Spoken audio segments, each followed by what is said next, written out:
Thank you to my Patreon supporters. A double shout out thank you to Xavier Zamora, Valimir Brockovich, We Love SafeMoon.com, Murad Shaker, Victor Vegas, and SafeMoon Oz for being higher level patrons. You can join that for as little as $1 a month. There is a link down in the description below.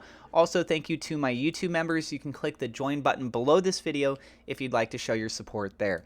Please keep in mind that I am not a financial advisor. This is not financial advice. Everything I'm sharing is my own opinion. It's my own research. I highly encourage you to go do your own research. With that being said, let's go ahead and dive on into the news. And what I'm starting off with here, come on, John. I thought we were past this, man. We don't need to keep going back down this road, right? So what I'm talking about is John is subtly making remarks about former employees.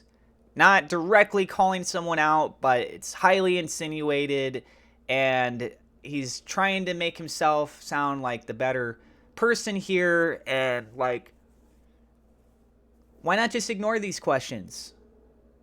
That's my opinion, but let's go ahead and read through. You guys tell me what you think about this. Some people I know are going to say, oh man, he's speaking the truth. He's such a great leader. And then other people are going to be like, he shouldn't be bringing this stuff up. He should be talking about other things or just not even talking about it at all.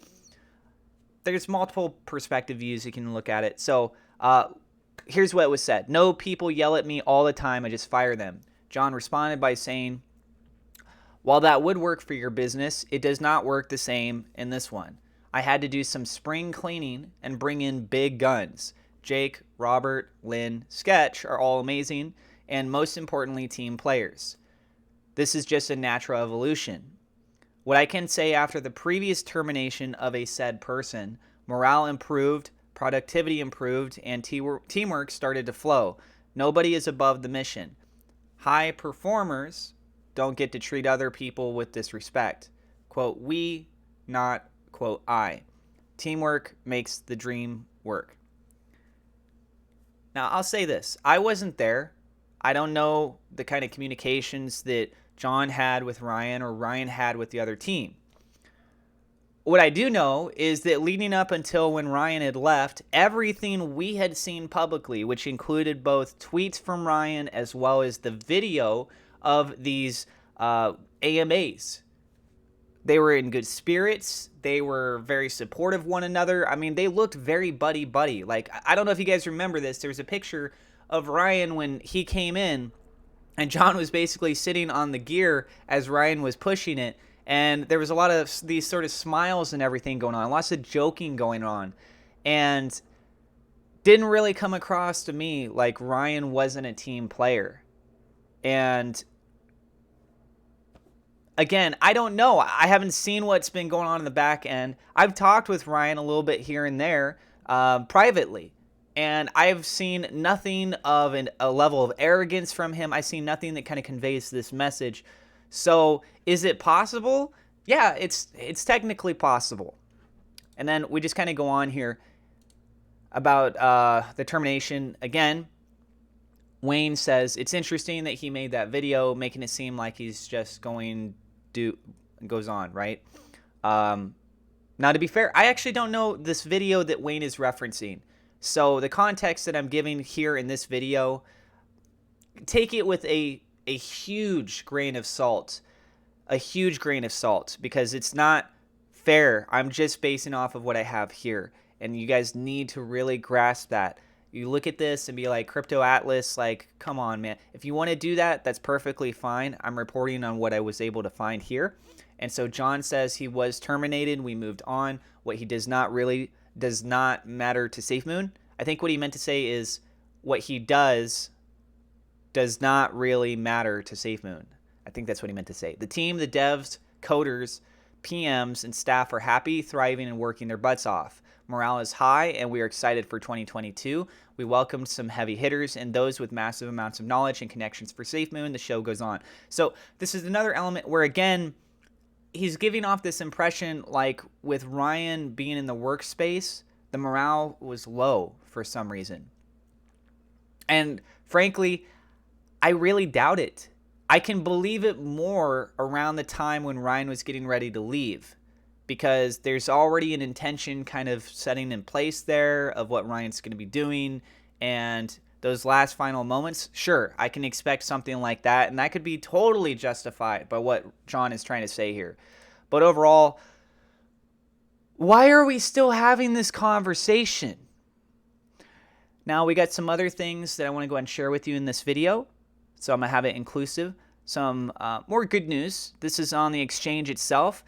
SafeMoon Exchange has an internal delivery time. We have an internal timetable for when it can be complete and released, which is separate to where we would be allowed to release it regulations. However, yes, the exchange is under development. I have weekly meetings about its progress, and we have an internal delivery time already.